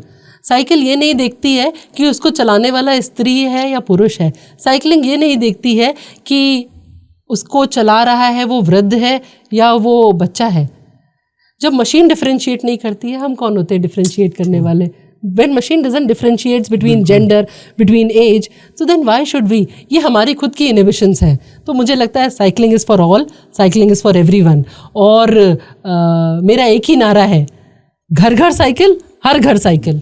क्या बात है बहुत शानदार। सेफ्टी, स्ट्रीट एटिकेट और स्कूल टाइम बैलेंस जो आप मैनेज कर रही हैं अपने बच्चों के साथ, क्या टिप्स देना चाहेंगे आम जनता को इस बारे में? पहली बात तो मैं कई स्कूल्स में जाती हूँ, पेरेंट्स से इंटरेक्ट करती हूँ, मैं सबसे पहला पॉइंट ये बोलती हूँ, आप जो भी करेंगे वो आपके बच्चे फॉलो करेंगे। आप जो भी बोलेंगे वो कभी नहीं फॉलो करेंगे, बट जो आप करेंगे, actions speak louder than words. अगर आप अपनी दिनचर्या में शामिल कर लें कि मैं योगा कर रही हूँ, मैं कुछ एक्सरसाइज कर रही हूँ, तो आप देखेंगे स्वतः ही ऑटोमेटिकली ही आपके बच्चे उसको वो फॉलो करने लग जाएंगे। बट बच्चे क्या देखते हैं आजकल कि लोग मोबाइल पे लगे हुए हैं। बच्चे क्या देखते हैं कि चलो सैटरडे संडे पार्टी करते हैं। तो हमने ही ना, मुझे लगता है हमने ही अपनी लाइफस्टाइल ऐसी कर ली है, तो हमारे बच्चे भी वही कॉपी कर रहे हैं। अब जब मैं छोटी थी तो हमारे घरों में क्या होता था, सुंदरकांड के पाठ होते थे, हमारे घरों में रामायण होती थी, हम लोग मंदिर जाते थे, ट्यूसडे को हमें मंदिर जाना ही जाना है, कुछ ऐसे नियम होते थे। पर आज क्या, आज इस परिवेश में क्या आप देखते हैं, बहुत ही कम घर ऐसे हो गए हैं जहाँ पे इस तरीके की कुछ चीज़ें हो रही हैं। वरना बच्चे क्या करते हैं, मॉल जाते हैं और मूवीज़ के लिए जाते हैं। तो मैं ये नहीं कह रही ये चीज़ें गलत हैं, मैं ये कह रही हूँ कि हमें balance is the key to everything. तो अगर आप हर चीज़ को एक बैलेंस अमाउंट में रखें कि नहीं, हमें अगर हम वीक में एक बार मूवी जा रहे हैं तो हमको वीक में एक बार फिटनेस एक्टिविटी करनी है। बिल्कुल। हमें अपनी कुछ भी एक जो भी पैशन है आपका, पेंटिंग हो, मैं ये नहीं कह रही कि आपको सिर्फ साइकिलिंग या रनिंग या कुछ भी ऐसा स्पोर्ट्स करना है। अगर आप पेंटिंग कर रहे हैं, आप देखेंगे आपका बच्चा स्वतः ही पेंटिंग करने लग जाएगा। तो you know what ever you do your child will follow. तो हमको अपने आप को बदलना है। अगर हम अपने आप को बदलेंगे तो हमारे बच्चे अब स्वतः ही वो चीज़ सीख जाएंगे। दूसरा, as I said, balance is the key. तो आप देखिए कि आपके पास मंथ में अगर आप एक संडे मूवी के लिए जा रहे हैं तो दूसरा संडे आप किसी आउटिंग एडवेंचर एक्टिविटी को डेडिकेट करिए कि नहीं हम यहाँ चलते हैं, हम साइकिल चलाते हैं। उनको भी तो ना नई नई चीज़ें सीखने का शौक होता है, हम उनको नहीं सिखाएंगे तो कौन सिखाएगा। तीसरा संडे बोलिए कि नहीं आज हम सिर्फ पढ़ाई करेंगे, चौथा संडे हम किसी रिलेटिव के यहाँ जाएंगे। तो अगर हम इस तरह से बना के रखेंगे तो वो सीख जाएंगे कि बैलेंस इज द की। बिल्कुल। भारत में माँ बेटी और माँ बेटा स्पोर्टिंग डुओ, कौन से मिथ तोड़ना जरूरी है? मुझे लगता है स्पोर्ट्स इज फॉर ऑल। ये जो बेटा बेटी, पुरुष स्त्री, ये हमारे बनाए हुए नियम है। स्पोर्ट्स सबके लिए है। आप बता रहे थे, आपसे डिस्कशन हो रहा था अभी हमारा कि मम्मी मेरी अभी भी रस्सी कूदती है। रस्सी नहीं देखती ना कि इसको कूदने वाला कौन है, तो हम क्यों डिफरेंशिएट करें? अगर आपकी बॉडी अलाउ करती है, अगर आपकी हेल्थ अलाउ करती है, तो मुझे लगता है कि हर किसी को ट्राई करना चाहिए। और दूसरा, हमारे सामाजिक परिवेश में मैंने ये चीज़ भी देखी है कि कई परिवारों में ऐसा लगता है कि अगर स्पोर्ट्स की बात आती है, खेल की बात आती है, तो ये पुरुष प्रधान क्षेत्र है। पुरुष ही बच्चों को खिलाने के लिए, एक्टिविटीज़ के लिए लेकर के जाएगा। मुझे लगता है मैं इस मिथ को तोड़ रही हूँ। जो मेरी माँ ने मुझे सिखाया, मैं आगे भी लोगों को प्रयास कर रही हूँ कि वो सीखें। And you no, I am leading by example. मैं लोगों के सामने उदाहरण दे चुकी हूँ कि किस तरह से मेरे 10 साल के बच्चे को मैंने 5 विश्व रिकॉर्ड बनवा दिए हैं। और ऐसे नहीं कि मैं रिकॉर्ड बनाने एक दिन हमने सोचा, ऐसा नहीं होता है। It is because we improve 1% every day. We have to make lifestyle changes जो एक दिन में नहीं आते हैं, पर धीरे धीरे आई एम श्योर जो भी हमारे श्रोतागण आपके पॉडकास्ट के माध्यम से हमें सुन रहे हैं, हमें देख रहे हैं, वो इन चीज़ों को इम्बाइब करेंगे। और आपको कुछ भी डाउट है तो आप मेरे से सोशल मीडिया पर भी कनेक्ट कर सकते हैं। 40 प्लस की उम्र में एथलीट्स के लिए स्पॉन्सर ढूंढना कितना टफ होता है? मुझे तो ना बहुत मुश्किल लगा क्योंकि मेरा जो स्पोर्ट है ये काफ़ी एक्सपेंसिव स्पोर्ट है। जैसा हमने डिस्कस किया, इक्विपमेंट्स भी इंडिया में अवेलेबल नहीं होते हैं। और थोड़ा अगर आप घर गृहस्थी में थोड़ा सा इन्वॉल्व है तो बहुत मुश्किल होता है इस तरह से जाना, अप्रोच करना, प्रैक्टिस भी करना, फिर घर भी संभालना। तो मेरे लिए तो बहुत ही मुश्किल था। मेरे इनफैक्ट मेरे बच्चे के भी सारे विश्व रिकॉर्ड जो हैं वो सारे सेल्फ सपोर्टेड हैं। हमें कभी कोई ऐसी स्पॉन्सरशिप नहीं मिली। जब मैंने तमिलनाडु को रिप्रेजेंट किया था तब तमिलनाडु सरकार ने ज़रूर मेरी हेल्प करी थी, और इसके अलावा कहीं से भी मुझे ऐसी कोई स्पॉन्सरशिप नहीं मिली। पर मुझे लगता है कि जिस तरह से हमारा समाज बदल रहा है, जिस तरह से प्रधानमंत्री मोदी जी के नेतृत्व में स्पोर्ट्स को, फिटनेस को इनकरेज किया जा रहा है। हमारे मोदी जी तो, प्रधानमंत्री जी तो खुद कहते हैं फिटनेस की डोज आधा घंटा रोज। तो मुझे लगता है कि हमारे परिवेश में, हमारे समाज में भी बदलाव आएंगे, और हमारे जैसे लोग जब बैटन लेकर आगे चढ़ रहे हैं तो कुछ समय पश्चात जो और खिलाड़ी, जो और महिलाएं, पुरुष जो इंटरेस्टेड हैं फील्ड ऑफ स्पोर्ट्स में, उनको स्पॉन्सर्स ज़रूर मिलेंगे। मास्टर स्पोर्ट्स में कॉर्पोरेट CSR क्या भूमिका निभा सकती है? मास्टर स्पोर्ट्स जो है इसमें हमारे कंट्री में फेमस नहीं है, पर विश्व में ये बहुत फेमस है।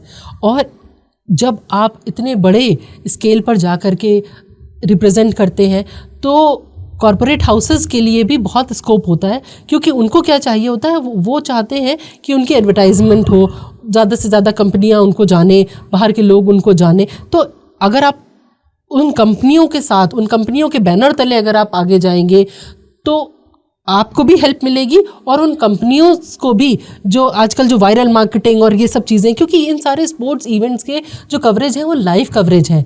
तो अगर आपका लाइव कवरेज पे आपका ब्रांड दिख रहा है तो एक स्पोर्ट्स के एक एथलीट की भी हेल्प हो रही है और आपके ब्रांड वैल्यू भी इंक्रीज़ हो रही है।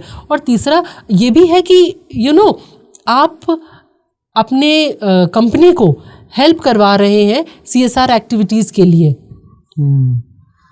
किट, ट्रैवल और ट्रैक फीस का रियल कॉस्ट क्या पड़ता है अप्रॉक्सीमेटली? जैसा मैंने आपको बताया कि मेन जो होती है इसमें इक्विपमेंट की कॉस्ट होती है। साइकिल की कॉस्ट बहुत महंगी साइकिल भी है, और मिनिमम साइकिल जो मैं यूज़ कर रही हूँ मिनिमम कॉस्ट तो इतनी आती है। प्लस अगर आप स्पोर्ट्स इवेंट्स के लिए जाते हैं तो आपको किसी भी कंट्री में अराउंड 10 दिन तो रहना पड़ेगा मिनिमम, मैं कह रही हूँ।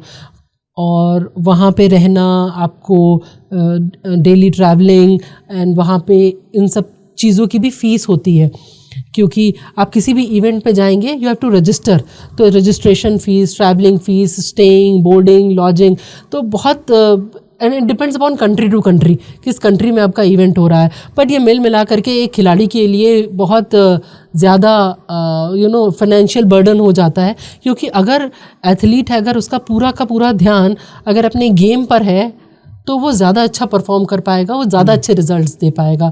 बट मुझे लगता है in times to come things are improving, और आपके पॉडकास्ट के माध्यम से न जाने कितने ही लोग आज हमें सुन रहे हैं।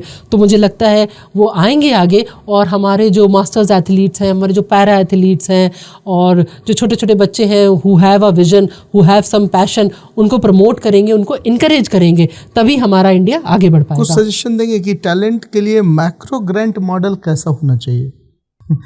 कौन सा मॉडल है ये? माइक्रो ग्रांट मतलब वो ग्रांट जो सपोज कीजिए कि कॉर्पोरेट देना चाहती है, एक ग्रांट देना चाहती है, तो कुछ माइक्रो लेवल पे एक ग्रांट करने का कि भाई चलो ठीक है 1 लाख रुपए का कॉस्ट है, तो मैं साइकिल, जैसे आपने कहा साइकिल महंगा आता है तो साइकिल को स्पॉन्सर कर दो, तो ये एक माइक्रो लेवल का ग्रांट है, ठीक है ना। दूसरा ग्रांट ये हो सकता है कि भाई 10 डेज का स्टे है तुम्हारा, 10 डेज का स्टे का कॉस्ट स्पॉन्सर कर दो। नहीं, मैं यही यहाँ पे तो मैं ये बोलना चाहती हूँ कि उनको लगता है साइकिलिंग में फ़ायदा नहीं है, किसी भी और स्पोर्ट्स में फ़ायदा नहीं है। एक्चुअल रीज़न तो ये है क्योंकि ग्लैमरस नहीं है इतना, हमारे इंडिया में प्रिविलेंट नहीं है। क्रिकेट का ग्लैमर है, पिकल बॉल का ग्लैमर हो रहा है अभी, क्योंकि बॉलीवुड सेलिब्रिटीज खेल रहे हैं। तो ऐसी चीज शाहिद तो कपूर नहीं, आप बॉलीवुड सेलिब्रिटीज को इन्वॉल्व करते भाई, आके एक बार हिम्मत है तो खेल के दिखा, बड़ा हवा में उड़ के दिखा रहे थे मूवी में। तो उसकी वजह से क्या है कि स्पॉन्सर्स को लगता है यहाँ पे प्रॉफिट मिलेगा, तो उनका थोड़ा सा बट CSR फंड तो और गवर्नमेंट भी चाहे तो कुछ कर सकती है यहाँ पे, आपको नहीं लगता? हाँ, मुझे लगता है कि सरकार कर रही है और आगे भी in times to come things will improve. सरकार के जो इतनी पॉलिसीज़ बन रही हैं और डे टू डे हम देख रहे हैं काफ़ी नए नए रिफॉर्म्स आ गए हैं। तो छोड़ो फंड वंड में हम लोगों को क्यों पढ़ना, क्योंकि वो बहुत पेचीदा सवाल है क्योंकि बोलना भी थोड़ा सा हाँ नहीं, बोलने से ज़्यादा क्या है कि छोड़िए उस मैटर को, क्योंकि सरकारी चीज़ों में बहुत टाइम लगता है। किसी भी स्पोर्ट्स पर्सन के पास और बहुत सारे फैक्टर्स भी हैं किसी भी चीज़ को फंड करना, ग्रांट मॉडल क्रिएट करना। नहीं, पहले तो पॉलिसी होनी चाहिए, एक पॉलिसी क्रिएट हो, एक मॉडल हो जिसको वो फॉलो कर सकें। और अगर ढांचा ही नहीं है तो वो कैसे सपोर्ट करेंगे? कई सारी चीज़ों में ऐसे होता है। तो अच्छा, मीडिया ने आपकी जीत को आयु नहीं आयाम की प्रेरणा कहा, ठीक है। किस महिला और पुरुष एथलीट से आप सबसे ज़्यादा इंस्पायर्ड रहे लाइफ में? तो बचपन से ही मैंने पीटी उषा को देखा। कर्णम मल्लेश्वरी जी थी, वो वेट लिफ्टिंग करती थी। और हमारे जो मेजर ध्यानचंद थे, हॉकी स्टार, तो मैंने देखा कि ये सब कोई, मिल्खा सिंह जी थे ना, रनिंग में उन्होंने कितने कीर्तिमान स्थापित किए। तो इन सारे एथलीट्स को देखने के बाद मुझे लगा कि what is driving them, how are they improving? It is just because they have a passion and वो उस पैशन को फ्यूल कर रहे हैं on an everyday basis. So it is all in our mind. बचपन से ही मैंने इस चीज़ को सीख लिया कि आपने जो सोच लिया, आपको जो करना है, आप उसमें उस दिशा में अपना 100% दीजिए। फिर रिजल्ट आए या ना आए वो भगवान की मर्जी। आपको अपने ऊपर कॉन्फिडेंस होना चाहिए कि मैंने अपना 100% दिया है, क्योंकि उससे क्या होता है कि आपका कॉन्फिडेंस लेवल भी बढ़ता है। और हार और जीत तो मैं जब भी स्कूल कॉलेज में जाती हूँ तो मैं कहती हूँ कि इवन इफ यू विन और you lose, it doesn't matter, because end of the day what you are taking back with you is experience. Correct. आप नहीं भी जीतोगे तो अपने साथ वो सारी एक्सपीरियंस, वो सारी सीख आप लेकर के जाओगे। और जब नेक्स्ट टाइम आओगे तो आपको वो सीख होगी कि मैंने पिछली बार ये गलत किया था, या पिछली बार उस खिलाड़ी ने ये बहुत अच्छा काम किया था। और ये सीख आपको ज़िंदगी में और कोई नहीं सिखा सकता है। ये सीख आपको खुद ही मिलती है, एक्सपीरियंस से आती है। तो जीत और हार तो स्पोर्ट्स में लगी ही रहती है। बिल्कुल। मेन एम है कि अपनी गलतियों से सीखना और उसको इम्प्रूव करना। 9 to 5 प्रोफेशनल जो खेल शुरू करना चाहते हैं, 12 हफ्तों का स्टार्टर ब्लूप्रिंट क्या बताना चाहेंगे उनको? कि 3 महीने का नहीं, 9 to 5 क्या है? जो 9 to 5 में तो फुल टाइम प्रोफेशनल जो स्पोर्ट्स में अपना कैरियर बनाना चाहते हैं। अच्छा। उनके लिए पहला 3 महीना कैसा होना चाहिए? तो पहला 3 महीना मुझे लगता है जो 9 to 5 प्रोफेशनल्स हैं और जो चाहते हैं कि वो प्रोफेशनली एक स्पोर्ट्स को, किसी भी गेम को टेकअप करें, मुझे लगता है पहले 3 महीना उनको इस पे लगाना चाहिए कि अपनी बॉडी को गेज करें कि क्या वो उस हिसाब से अडेप्ट कर पाएंगे कि नहीं। क्योंकि एंड ऑफ द डे अगर आप ऑफिस में भी एग्जॉस्ट हो रहे हैं और आप यहाँ पर आकर के फिजिकली भी एग्जॉस्ट हो रहे हैं, आप इतना एक्सर्शन ले पाएंगे कि नहीं ले पाएंगे? क्योंकि क्या होता है, जोश में होश नहीं खोना चाहिए। जोश तो है, पैशन तो है, पर आपकी बॉडी, हर की बॉडी इज़ डिफरेंट। मैं इतना कर सकती हूँ, हो सकता है दूसरा कोई ना कर पाए या तीसरा कोई और इससे ज़्यादा कर पाए। Everybody is different. So you have to see कि आप अपनी बॉडी को देखें, फिर आप अपनी फैमिली सिचुएशन को देखें। ये नहीं है कि आप अपनी फैमिली रिस्पॉन्सिबिलिटीज़ को साइड में रख करके सिर्फ अपना पैशन फॉलो कर रहे हैं। तो as I said, balance is the key. तो पहले 3 महीने आप ये देखिए, ये गेज करिए कि आपकी बॉडी उस चीज़ को अडॉप्ट कर पा रही है कि नहीं कर पा रही। फिर उसके बाद आप धीरे धीरे करके इम्प्रूवमेंट करना शुरू करिए। नेक्स्ट 3 मंथ आपका गोल ये होना चाहिए कि जो भी आपका स्पोर्ट्स है उसकी बारीकियाँ सीखें आप। ये मत सोचे कि रिजल्ट क्यों नहीं आ रहा है। धीरे धीरे every sport has some nuances, so you have to learn the nuances of the sport. और फिर आपको प्रोफेशनल लेवल पर आना चाहिए कि अब मुझे बेसिक्स आते हैं, my body is ready and now I am ready to go into that professional zone. फिर आपको देखना चाहिए कि बाकी और खिलाड़ी जो हैं, जो उस प्रोफेशन में हैं, जो उस गेम में हैं, वो कैसे परफॉर्म कर रहे हैं। फिर आपको जो है इन्वेस्टमेंट करना चाहिए अच्छे इक्विपमेंट्स में। कई लोग क्या होते हैं कि चीज़ें तो खरीद लेते हैं, फिर होता है कि नहीं अब तो मेरे से हो नहीं रहा है, थक गए यार, मन बोर हो गया, मन भर गया, और या बॉडी नहीं कोप अप कर पा रही है, या थकान जल्दी महसूस हो रही है। तो आपको फिर इन्वेस्टमेंट करना चाहिए अपने प्रोफेशनल गियर पर। और उसके बाद जब आपने प्रोफेशनल गियर ले लिया, then you will not stop, then there is no looking back.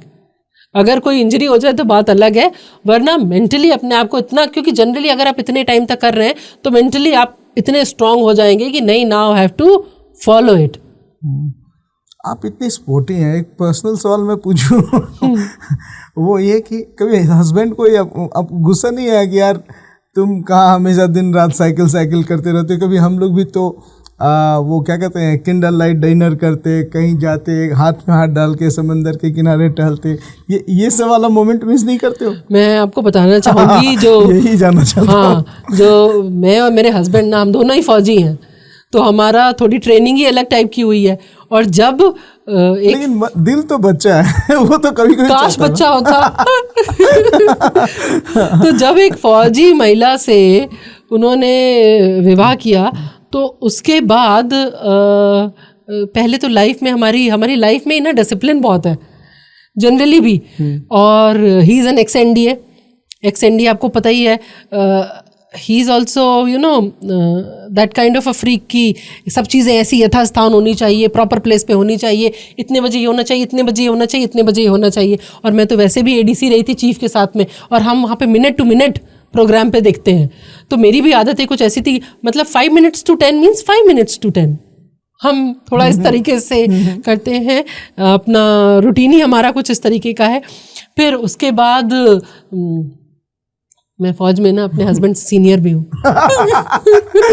अच्छा, तो कौन कमांड देता है? आप देते हैं कि वो देते हैं? नहीं, जब तक मैं फौज में थी तब तक तो बात अलग थी, तो खैर हंसी की बात हो गई। This is all about your mutual understanding. पर ऐसा नहीं कि हम ये डिनर वगैरह नहीं करते, ये करते हैं, बट अर्ली डिनर करते हैं। नहीं, कभी होता है ना कि आज दिल थोड़ा सा ऐसा है कि हाँ चलो हम लोग भी हाथ में हाथ डाल के कहीं घूमने चलते हैं, किनारे सी बीच के किनारे वॉक करते हैं। तो किया ना, ताइवान गए, वहाँ पे हमने जब इवेंट खत्म हो गया तो हमने ये भी किया। तो हम अपने इवेंट खत्म होने के बाद वहाँ डिसिप्लिन कैसे रखते हैं? वहाँ पे भी क्या है कि आपने डिसाइड कर लिया कि आज आपको 5 घंटा 5 बजे जाना है वहाँ पे। हाँ, 5 वहाँ पे जाना है, इतने बजे पहुँचना है, यहाँ पे हम 3 to 4 hours स्पेंड करेंगे, उसके बाद नेक्स्ट इस पे जाएंगे।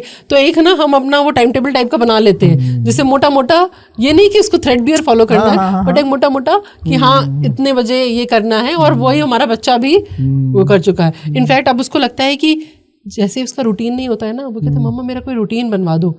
अगर रूटीन नहीं है तो मुझे प्रॉब्लम होती है, फिर मैं टीवी देखता रहता हूँ। इसीलिए आपने YouTube डिलीट कर दिया है। हाँ, मेरे फ़ोन में YouTube नहीं है। और एक चीज़ और बताना चाहूँगी, जब तक हम फौज में थे हमें social media, we don't use social media.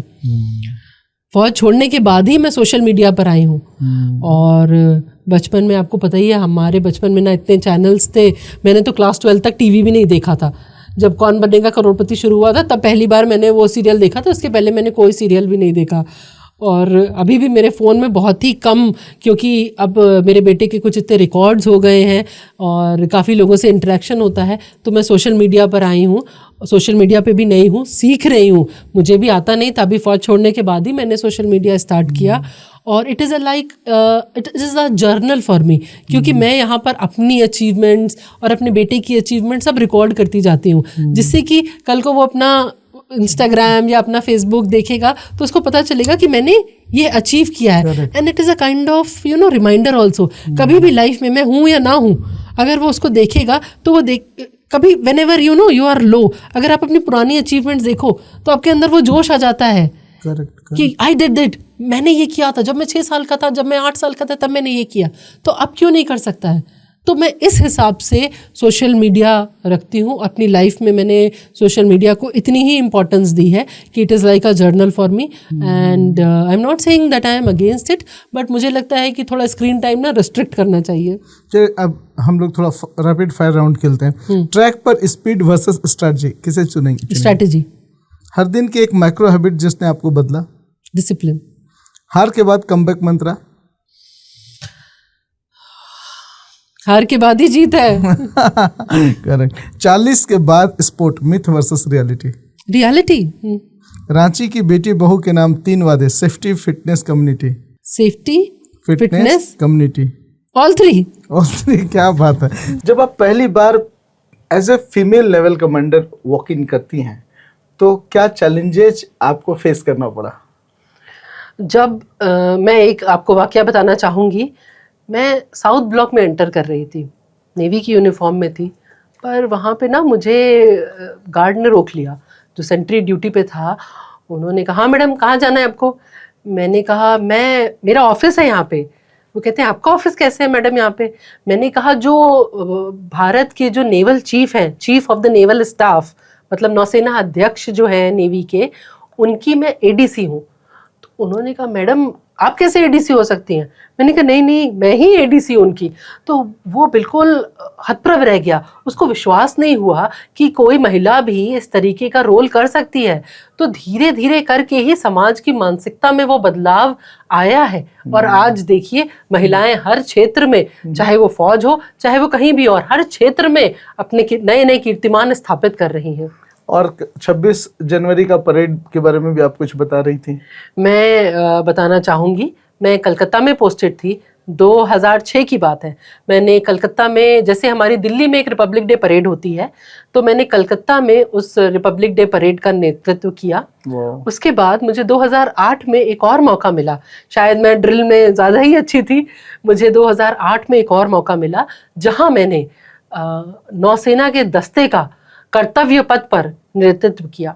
उस टाइम पे हमारी जो राष्ट्रपति थी वो प्रतिभा पाटिल जी हमारी राष्ट्रपति थी, और पहली बार किसी लेडी ऑफिसर ने, किसी महिला अधिकारी ने कर्तव्य पथ पर सैल्यूट किया, first female president of India. You know, बहुत बहुत आज के ज़माने में होता तो चीज़ें वायरल हो जाती। 2008 की बात है, उस टाइम पर डीडी न्यूज़ और बहुत सारे और चैनल्स ने इसको दिखाया था। एंड ये अपने आप में एक बहुत ही अनूठी और ऐतिहासिक बात थी, क्योंकि पूरी परेड जो बड़ी परेड होती है कंटिंजेंट, उसमें मैं इकलौती महिला अधिकारी थी। दूसरी बात, जो हमारी रिपब्लिक डे परेड होती है ये बहुत कठिन होती है।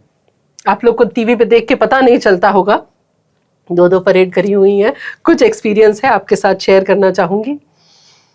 इमेजिन करिए, कड़कड़ाती हुई सर्दी की वो रात, बजे हुए हैं 3, दिल्ली की सर्दी। आप उठते हैं, सब अपने कंबलों में होते हैं, बट हम उठते हैं और रेडी होते हैं, जो हमारी नेवी की यूनिफॉर्म है वो पहनते हैं। नेवी की जो आपको ड्रिल है, जो हम परेड करते हैं, तो हम हाथ में ना सोर्ड लेके चलते हैं। अब मैं परेड के लिए रेडी होकर के आई, मन तो बहुत होता था कि मैं थोड़ा सा मफलर पहन लूँ, कैप पहन लूँ, पर हमारी फ़ौज की एक पीक कैप होती है, वो पीक कैप मैंने पहनी, अपनी सोर्ड ली, और सोर्ड लेने के बाद एक बार जो मेरा हाथ यहाँ फिक्स हुआ तो वो फिक्स हो जाता है, फिर वो हिलता नहीं है। और क्या आप इमेजिन कर सकते हैं, वो भारी भारी ड्रिल बूट्स होते हैं, काफ़ी वज़न होता है उनका, उनको ले करके 16 किलोमीटर की लंबी मार्चिंग। जो आप टीवी पे देखते हैं वो तो छोटा, उस कर्तव्य पथ पर, राजपथ पर जो मार्च हो रही होती है आप लोग वो देखते हैं, पर असली में राष्ट्रपति भवन से ड्रिल स्टार्ट होती है, मार्चिंग स्टार्ट होती है और ख़त्म होती है लाल किले पर। तो वहाँ तक आप पूरे टाइम मार्चिंग करते हुए जा रहे होते हैं, और मेरा हाथ जो होता था यहाँ पे फिक्स हो जाता था, और बस उसके बाद बस मुझे दिखता था कि जो मेरी बीट है, उसी बीट पर जो हमारे जो दस्ते की जो धुन है, उस धुन के हिसाब से ही मुझे मार्चिंग करनी है, और इतनी ज़ोर से मार्चिंग करनी है कि ज़मीन में गड्ढा हो जाए, क्योंकि जो जोश अफसर के अंदर होगा वही जोश हम अपनी पूरी प्लेटून, हम अपने जवान के अंदर भर पाएंगे। तो जैसा कि मुश्किल वक्त, फौजी सख्त, और मैं बस लगी रहती थी और मैंने वो मुकाम हासिल किया और रिपब्लिक डे परेड पर भारतीय नौसेना की टुकड़ी का नेतृत्व करना मेरे लिए बहुत ही चुनौतीपूर्ण और आज देखूंगी तो बहुत ही अच्छी यादें हैं इसकी मेरे दिमाग में। Thank you so much ma'am. और कुछ बताना चाहिए? हाँ। एक फौजी के जज्बे को बयान करना चाहती हूँ जयशंकर प्रसाद की एक कविता के द्वारा। हिमाद्रि तृंग श्रृंग से प्रबुद्ध शुद्ध भारती, स्वयं प्रभा समुज्वला स्वतंत्रता पुकारती। अमर्त्य वीर पुत्र हो कि दृढ़ प्रतिज्ञ सोच लो, प्रशस्त पुष्प पंथ है बढ़े चलो बढ़े चलो। असंख्य कीर्ति रश्मियां विकीर्ण दिव्य दाहसी, सपूत मातृभूमि के रुको न शूर साहसी। अराती सैन्य सिंधु में सुवाड वाग्नि से बहो, प्रवीर हो विजयी बनो बढ़े चलो बढ़े चलो। यही संदेश है मुझे, यही संदेश मैं आज आपके पॉडकास्ट के माध्यम से हमारे युवाओं को देना चाहती हूँ। जय हिंद, जय भारत। एक और स्टेटमेंट मैं लेना चाहूँगा। क्या कभी ये देखकर दुख होता है कि जब कोई सवाल इंडियन आर्मी पे क्वेश्चन कर देता है, कोई सवाल उठा देता है कि इंडियन आर्मी भी जो है वो राजनीति और फालतू चीज़ों की हिस्सा हो जाती है, क्या दुख होता है? बहुत खराब लगता है। जिस फौज के लिए एक जवान, एक अफसर अपनी जान पर खेल जाते हैं, ये भी नहीं सोचते कि घर पे हमारे बच्चे हैं, घर पे हमारी माँ बाप है, घर पे हमारी वाइफ है, कोई नहीं सोचता है। हम सिर्फ देश के लिए, देश प्रेम की भावना से ओतप्रोत होकर के काम करते हैं। जब मेरी भी अपॉइंटमेंट आई, मैं चेन्नई गई, मैंने एक बार भी ये नहीं सोचा कि मेरा बच्चा अकेले रह जाएगा। मेरे दिमाग में क्या आया कि नहीं, मुझे जाना है, मेरी ड्यूटी है एंड मुझे ड्यूटी को ही फॉलो करना है। बहुत बहुत गहरा दुख होता है ये देख करके कि आज भारत की सेना के ऊपर जब ऐसे सवालिया निशान उठाए जाते हैं, जब संसद भवन में ये पूछा जाता है कि हमें प्रूफ दो। फौज का जो परिवार है हमारा, हम लोग ज़्यादा सिविलियन से इंटरेक्ट नहीं करते, पर जो मुश्किलें, जो झंझावातों से हम और हमारा परिवार जूझता है ऑन एवरीडे बेसिस, आप वो कल्पना भी नहीं कर सकते। क्या आप सोच सकते हैं जो सियाचिन पे जवान है, क्या उसकी फीलिंग्स होंगी? पर वो किस लिए कार्यरत है, वो क्यों वहाँ ड्यूटी कर रहा है? क्या उसको इतना पैसा मिल जाता है? क्या उसको इतने रिसोर्सेज मिल जाते हैं? उसका तो नाम भी हमें नहीं पता होता, पर वो बॉर्डर पे बैठ करके हमारे देश की सीमाओं की रक्षा कर रहा होता है। जो हमारे नौसेना के जहाज हैं, जो जंगी जहाज, जो कितने ही दिन पानी में तैरते रहते हैं, जो लैंड पर आते भी नहीं हैं। आपको पता है, धरती पे रहना आसान है, पर उस परिवेश में रहना जहाज पे, जब आपका जहाज हिल रहा हो, कंटिन्यूअसली वो फीलिंग आती रहती है, बहुत मुश्किल होता है। और ऐसे जहाज पे महीनों महीनों गुजार देना सिर्फ अपने देश के लिए, ये हर कोई नहीं कर सकता। इसीलिए फौज का जो सिलेक्शन है वो इतना टफ है, इसीलिए फौज में हर इंसान नहीं आ सकता है। आप देखिए ना, फौज में कितने ही बच्चे अप्लाई करते हैं, पर क्या हर कोई फौज पे आ जाता है? क्यों? क्योंकि हम किसी भी बच्चे की, किसी भी एप्लीकेंट की सामाजिक परिवेश, उसका रहन सहन, उसका कास्ट और उसका माहौल ये नहीं देखते। हम ये देखते हैं कि उसका एप्टीट्यूड कैसा है। फिजिकल स्ट्रेंथ तो हम इम्प्रूव कर सकते हैं, पर जो उसकी सोच है, हमको अच्छी सोच वाले लोग चाहिए जो देश प्रेम की भावनाओं से ओतप्रोत हो। और आज जब हमारी भारतीय नौसेना पर, भारतीय सेना पर ऐसे सवालिया निशान उठाए जाते हैं तो बहुत दुख होता है। परंतु मुझे आशा ही नहीं, पूर्ण विश्वास है कि आने वाले दिनों में जिस हिसाब से हमारे रक्षा मंत्री और हमारे श्री रक्षा राज्य मंत्री और रांची के लोकप्रिय सांसद श्री संजय सेठ द्वारा जो कार्य किए जा रहे हैं, बहुत ही जल्द हमारी आर्मी के ऊपर जो इस तरीके से जो कुछ लोग जो हैं जो सवालिया निशान लगा रहे हैं, उनके मुंह अपने आप बंद हो जाएंगे। दोस्तों, हम बात कर रहे थे कमांडर गौरी मिश्रा से। उम्मीद करता हूं कि ये पॉडकास्ट आपको अच्छा लगा होगा और हम ढेर सारे गपशप मारे हैं मैडम के साथ। रियली दिल से सैल्यूट मुझे करने का मन कर रहा है। 70 की उम्र में माँ और 7 वर्ष की आयु में बेटा, सब रिकॉर्ड पे रिकॉर्ड पीटे जा रहे हैं और हम आज भी 7 बजे सुबह कंबल ओढ़ के सोए रहते हैं। अगर आपको ये पॉडकास्ट अच्छा लगा हो तो इस बार लाइक, कमेंट, शेयर से ज़्यादा इम्पॉर्टेंट है साइकिल उठाओ और निकल चलते हैं। मैम आपका बहुत बहुत धन्यवाद, शुक्रिया हमारे चैनल में आने के लिए और ढेर सारा बात बताने के लिए। Thank you so much. और मैं आज पूरे रांची से और पूरे भारत से आपके इस पॉडकास्ट के माध्यम से जुड़ पाई। थैंक यू सो मच और मेरी best wishes to you and your entire team. Thank you so much ma'am.